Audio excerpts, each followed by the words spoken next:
इस वीडियो में NCERT 10th class विज्ञान अध्याय 2 अम्ल क्षारक तथा लवण, इस अध्याय के अभ्यास के सभी प्रश्न समझ के साथ हम लोग करेंगे। पेज के प्रश्न हम लोग धीरे धीरे सभी कर चुके हैं, अब अभ्यास की बारी है। तो अभ्यास जो पेज नंबर 37 पे है, पहला प्रश्न है, कोई विलयन लाल लिटमस पत्र को नीला कर देता है, इसका पीएच मान संभवतः क्या होगा।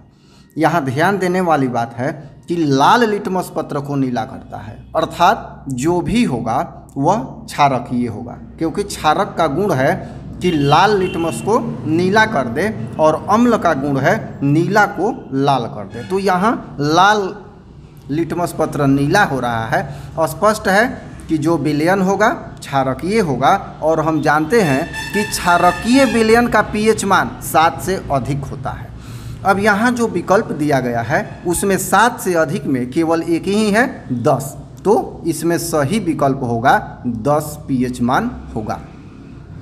दूसरा नंबर प्रश्न, कोई विलयन अंडे के पिसे हुए कवच से अभिक्रिया कर एक गैस उत्पन्न करता है जो चूने के पानी को दूधिया कर देती है, इस विलयन में क्या होगा।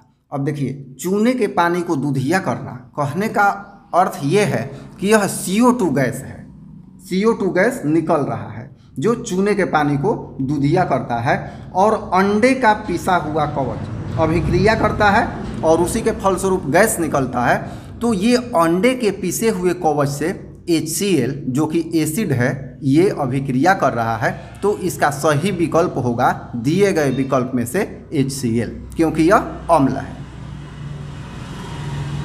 तीसरा नंबर प्रश्न, NaOH का 10 ml विलयन HCl के 8 ml विलयन से पूर्णतः उदासीन हो जाता है।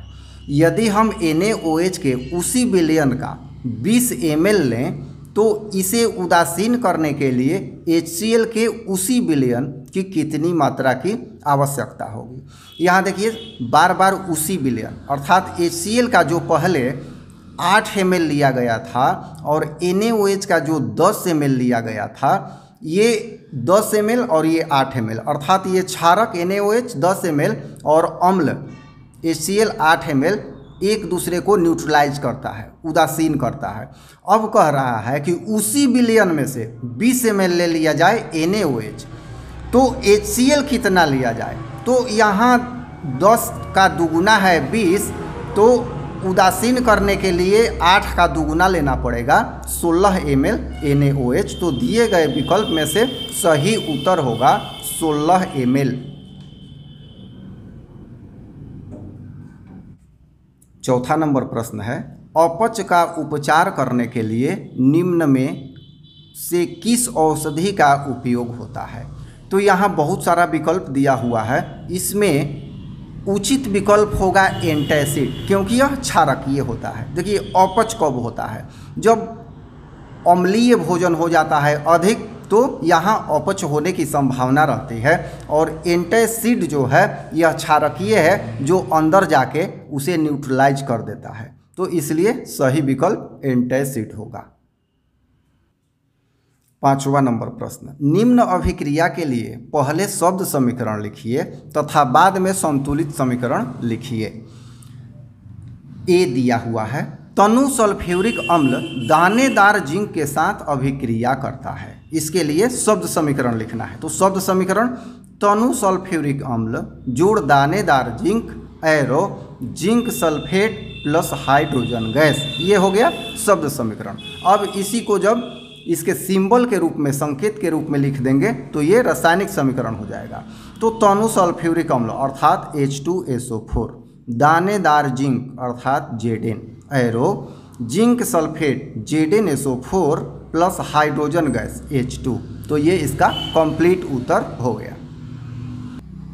बी नंबर दिया हुआ है, तनु हाइड्रोक्लोरिक अम्ल मैग्नीशियम पट्टी के साथ अभिक्रिया करता है, तो इसके लिए भी शब्द समीकरण और रासायनिक समीकरण दोनों लिखना है। तो उत्तर होगा तनु हाइड्रोक्लोरिक अम्ल प्लस मैग्नीशियम पट्टी arrow magnesium chloride plus hydrogen gas, ये शब्द समीकरण।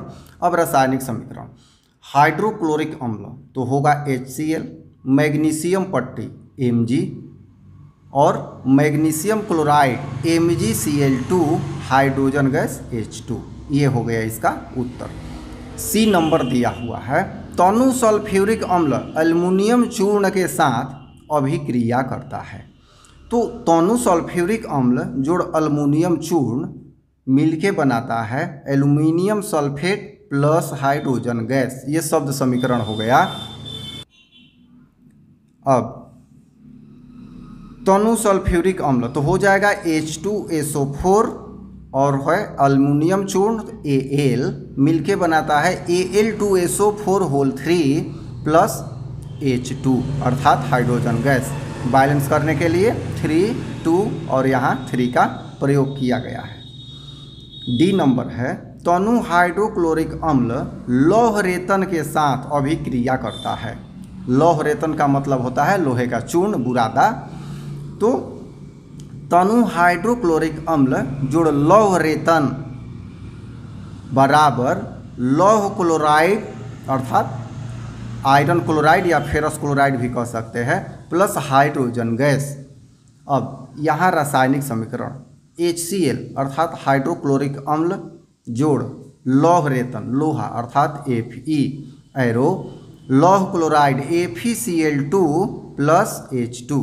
तो ये हो गया इसका रासायनिक समीकरण। तो इस वीडियो में यही 5 प्रश्न रखे जा रहे हैं क्योंकि अगला 6ठा नंबर जो प्रश्न है बहुत ही बड़ा है और इसे प्रयोग करके समझाना है। इस वीडियो में यही 5 प्रश्न है। फिर हम लोग अगले वीडियो में 6ठा नंबर प्रश्न प्रयोग के साथ और समझ के साथ देखते हैं। धन्यवाद।